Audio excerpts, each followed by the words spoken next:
देश में चारों तरफ अमृतकाल की गूंज है और इसी दौरान देश के सबसे बड़े चिकित्सा संस्थान और मेडिकल कॉलेज यानी एम्स में एक धरना प्रदर्शन चल रहा है। एम्स के छात्र सड़कों पर भीख मांगकर चंदा इकट्ठा कर रहे हैं।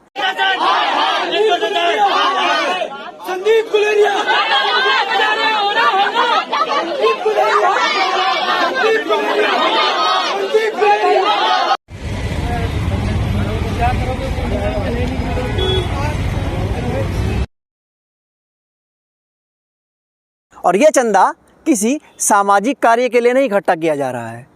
छात्रों का कहना है कि वो लोग यह चंदा अपने हॉस्टल के लिए इकट्ठा कर रहे हैं।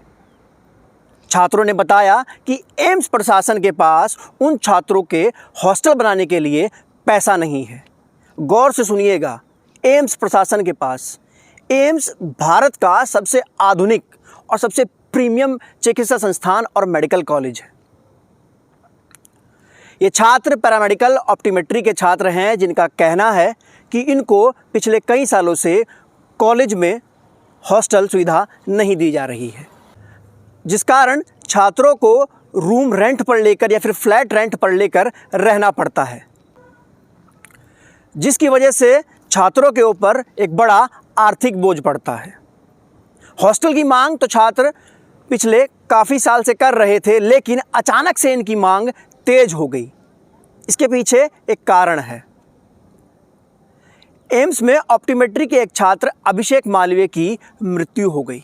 अभिषेक मालवीय भी इन्हीं छात्रों की तरह फ्लैट रेंट पर लेकर रहा करता था। एम्स का छात्र था।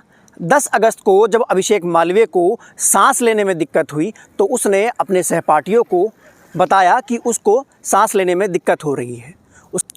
उसके सहपाठियों ने कॉलेज प्रशासन को इस बात की इत्तला की और एम्बुलेंस के लिए मांग की, लेकिन छात्रों का कहना है कि एम्स प्रशासन की तरफ से कहा गया कि वह लोग किसी भी छात्र को हॉस्टल से बाहर एम्बुलेंस मुहैया नहीं करा सकते।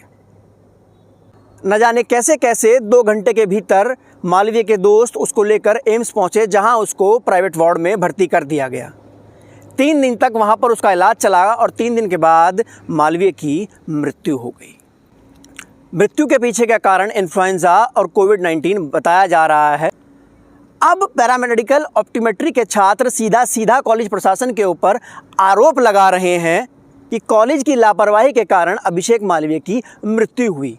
पिछले 5 दिन से लोग धरना प्रदर्शन कर रहे हैं। इन लोगों की मुख्य मांग ये है कि छात्रों को हॉस्टल प्रोवाइड कराया जाए, क्योंकि अगर अभिषेक मालवीय हॉस्टल में रहा होता तो उसको एकदम से हॉस्पिटलाइज कर दिया जाता और शायद उसकी जान बच जाती।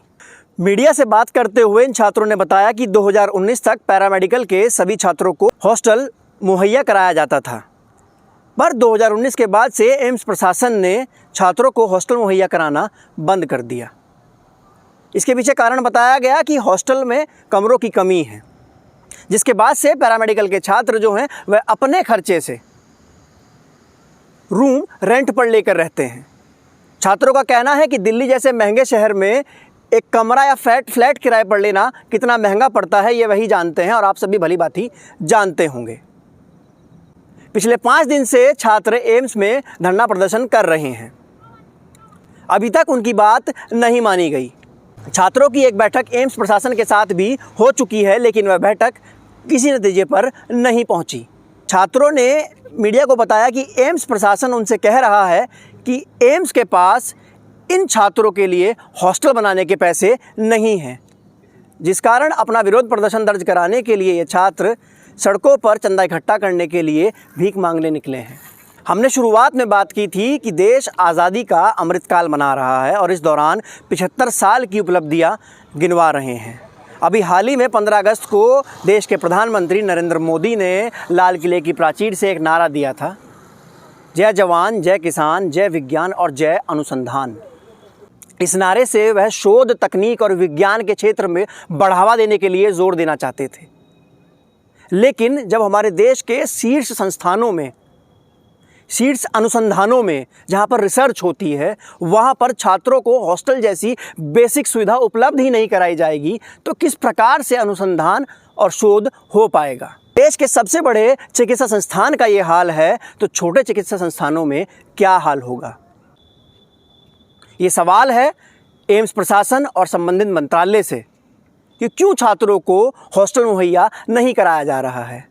और देश के प्रधानमंत्री माननीय श्री नरेंद्र मोदी जी से आग्रह है कि इस समस्या पर संज्ञान लें और देश का जो आने वाला भविष्य है उसके बारे में सोचें। अगर आप लोग ऐसे ही और ज़मीनी मुद्दों पर खबर देखना चाहते हैं तो न्यूज़ बॉक्स को सब्सक्राइब करें। धन्यवाद।